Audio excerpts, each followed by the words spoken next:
Welcome to African Legends and Lore. Dive into the rich tapestry of Africa's storytelling tradition with us. Our channel brings you enchanting tales, fables, and myths from across the continent, celebrating the diverse cultures and histories that shape Africa's vibrant heritage. From the ancient wisdom of griots to contemporary retellings, we explore stories that have been passed down through generations. Once upon a time, the hyena, Hiti, and the honey badger, Thagere, set out to look for honey in the forest. When they identified a nice beehive up a tree, the badger told the hyena, "Know, my friend, that what is up there is pure sweetness, and no one who ever eats it ever needs to defecate. The best thing for you to do is to let me sew up your bottom so that the sweetness is held in." The hyena agreed, and therefore the badger took a strong string and sewed up hyena's bottom. Once this operation was done, the badger climbed up the tree, while the hyena was left at the bottom of the tree lighting a fire. When the badger opened the hive, he found a lot of honey, and he started eating the pure jelly while he threw the combs and grubs at the hyena. The badger then filled his container with all the best honey and filled the hyenas with the combs and grubs. As they headed for home, Hyena's stomach was already bloated and he felt like bursting. He said to the badger, "Friend, please unsew my bottom just a little bit, for I feel ready to burst." The badger merely laughed and left the hyena on the roadside, squirming with pain. By and by, Mr. Crow passes by and sees the hyena writhing in pain and kicking his last and asks, "Friend hyena, what is wrong?" The hyena, in a very weak voice, replied, "Please unsew my bottom even just a little, for I am about to die." Mr. Crow went behind the hyena and began to undo the badger's handiwork using his beak. Suddenly, every foul thing burst out of Hyena's bottom and buried Mr. Crow in a heap. Hyena jumped, released from his pain, and like an arrow left the scene with poor Mr. Crow buried literally in shit. Luckily for Mr. Crow, rain fell soon after and unburied him before he suffocated to death, and he flew free. Several days later, on his daily walks up and about, who does Mr. Crow meet but Hyena himself, walking nonchalantly and as if nothing ever happened between the two. Hyena greets Mr. Crow and asks him, "Friend Mr. Crow, where have you been, for I have not seen you in these parts for several days? Are you well?" "I am very well, thank you," replied Mr. Crow, and then added, "I have been flying up there in those white things hanging in the sky. Those are pieces of white meat, and the whole place is full of them. It is called the Field of White Meat. Literally, Field of the Jabs. If you are interested, I can fly you there just by you holding on the feather of my tail. But why enjoy such luxuries just by yourself?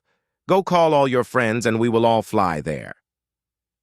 When all the hyenas had been gathered in one spot, Mr. Crow arranged them in a single file with each hyena holding the tail of the one before it until it ended with the first hyena grasping at his friend Mr. Crow's tail feather. Mr. Crow then flew and they took off for the Field of White Meat. After some while, he asked in a loud voice, "Have we all lifted off?" And the last ones on the ground replied, "We are still many on the ground." On and on they climbed until Mr. Crow asked again, "Have we all left firm ground?" And they replied, "Yes, we are all finally up." "Can you see the ground clearly?" "Yes, we can see the ground clearly." "Can you still see the ground clearly?" "No, all we can see is dimness." "My little tail feather come off." "My little tail feather don't come off." "My little tail feather come off." "My little tail feather don't come off."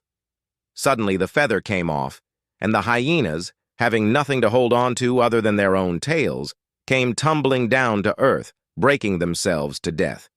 Only one little lame hyena, who had been refused by the others to join the train, survived to tell the tale. As he saw them tumble to their death, he said, "Don't crush me, please, as you come from the Field of White Meat." Commentary. In Africa folklore, each animal is assigned a characteristic. The lion is assigned brute strength, the hare, cunning, the hyena always stands for stupidity, the crow, wisdom, The dove is the divine messenger, the robin chat, the whisperer of secrets, and so forth. The honey badger, because of its ability to steal honey from ferocious bees, even however well hidden, always stands for single-minded determination whenever it appears in a story. The simple way it is able to take over Hyena's thinking is a testimony of its willy-nilly ways, but also of Hyena's stupidity and gullibility. The very idea that one can be inoculated from ever having to go to the toilet is a testimony of Hyena's malleableness. He is like clay in the hands of the badger, and we think it's a very stupid thing to accept to be sewn up. But this is only a tale, right? These are just silly stories to entertain children? Think again. Africans had several hiding places for their wisdom, and these animal stories, these tales of hyenas and crow, were a depository, an archive of traditional wisdom that is meant to be relevant in the past, the present, and the future. Nothing mentioned in a story was without meaning, and nothing was added that was not needed for eternity. In this tale, we can see the hyena being manipulated by so-called experts. The first case was his manipulation by the badger, for what does the hyena know about honey? Has he ever looked inside a hive? The badger is the expert. He is even able to convince Hyena of the ridiculous idea that he can never go to the toilet after eating honey. Hyena is convinced to have a ridiculous operation performed on him without even asking some basic questions like, has the badger been sewn up too? The hyenas, to paraphrase a friend of mine, constitute an army of uninformed, brainwashed, ignorant citizens who unthinkingly obey. Hyena is convinced by Crown that he can be taken to the field of white meat. We may laugh at Hyena and say how stupid it can be, but for anyone who has seen the pyramid schemes that many Africans allow themselves to engage in, the hyenas sometimes look smarter. Mr. Crown, in his flowing black gown and white shirt, is of course the very picture of academia, lawyers, priests, et al. In short, the experts. I have seen a lot of cues and hyenas holding on to each other's tails, and the head of the cue holding on to nothing but a feather, all on their way to the field of white meat. You call hyenas gullible? Stupid? Think again. The hyena's anthem as they flew up to the field of white meat. Hyena playing the fool for the African people, the honey badger playing the mean guy in African folklore.